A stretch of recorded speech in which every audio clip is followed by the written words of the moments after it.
That's right, when a deck tech starts off with an Evanescence quote, you know you're in for something special. Special good or special bad?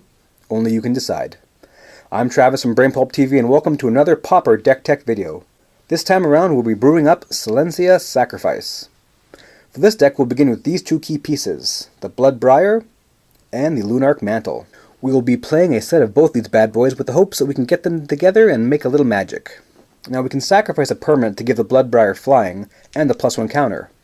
However, if our opponent has no flying blockers and it looks like we've got a clear shot at it, we can stack those sacks, giving up all our permanents whilst adding enough counters to hopefully punch through for lethal.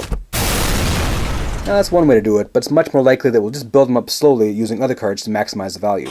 We'll be playing 3 of the Pridemage here. He is a nice 2/2 for 2 with Exalted, and he can also be used to basically destroy a target enchantment or artifact, which can be pretty handy. Because if we built up a nice badass Blood Briar and sacrificed a lot to get there, it would suck to have him pacified, or have this happen, or this. Plus, you know, when we sacrifice him, we get a counter on the Briar. This is one of the few parts of the deck that does not budget at between $2 to $3 a card. A budget option here would be the Elvish Hex Hunter. Not quite as nice, but still useful and has some pretty sweet art. Next on our creature list is the old Thraben Inspector, a 1/2 for 1 plus a clue which will help as our only card draw, and, you guessed it, another sacrifice permanent. Clues are awesome in this deck, however, there aren't as many common clue cards in these colors, otherwise I'd like to play a lot more. There is the Byway Courier, but he has to die to get the clue, and whereas you could always use him as a sacrifice permanent, his cost is a little bit high to throw him away like that.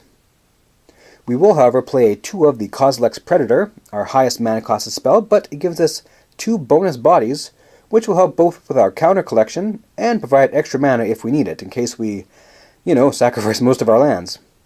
The Scions are also nice, as they don't have necessarily power, but if we're desperate enough, we can always toss on some of our enchantments we're playing. Bam! Something out of nothing. We'll also be playing a 2 of Spore Frog.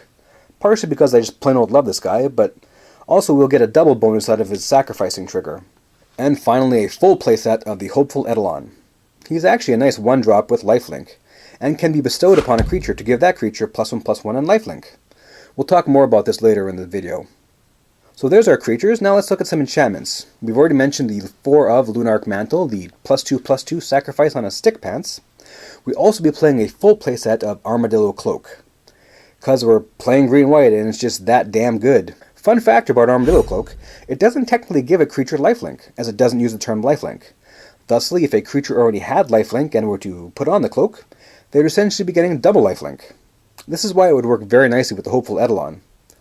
And we'll also be playing a 4 of Rancor, again, because it's just a great card, but can also act as a sacrifice that keeps on sacrificing. Whenever we sacrifice it, it goes right back into our hand instead of the graveyard. It can be even sacked multiple times each turn. Heck, you can sacrifice it on your opponent's end step, give the Briar a counter, and then simply put it on him again next turn. Now there's value. Now we move on to spells. There's a saying about condoms. It's better to have one and not need one than to need one and not have one. I'm not sure that rule applies to Magic, but we're going to be doing our best to create a big badass Briar and paying full price along the way, so it would be a shame if you were to fall the fate of a nasty combat trick such as Disperse or Snap or be the victim of this son of a fish. So we will be playing a full playset of, well, name your favorite protection spell. I chose to play 3 Vines of the Vastwood and 2 of Shelter. Shelter primarily for the card draw and Vines of the Vastwood primarily for that kicker.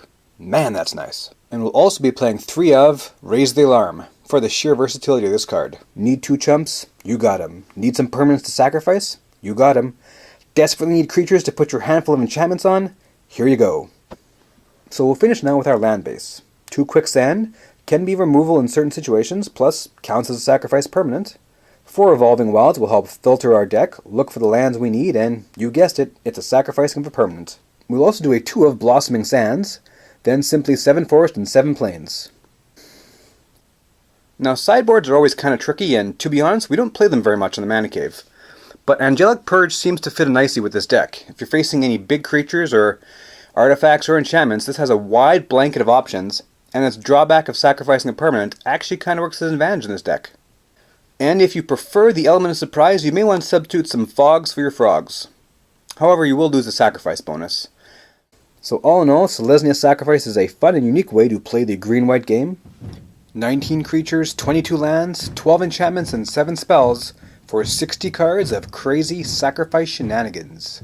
There's a safe way to play this deck, and there is a crazy way to play this deck. That, I leave up to you. I'll be playing this deck or a similar version of it in our next Pauper series on the Mana Cave, so make sure to check that out. Otherwise, thanks for watching. Thanks for watching all of our Brain Pulp stuff. If you did like this video, make sure to hit that like button. It's a bad cliche, but it does help, and we'll see you again.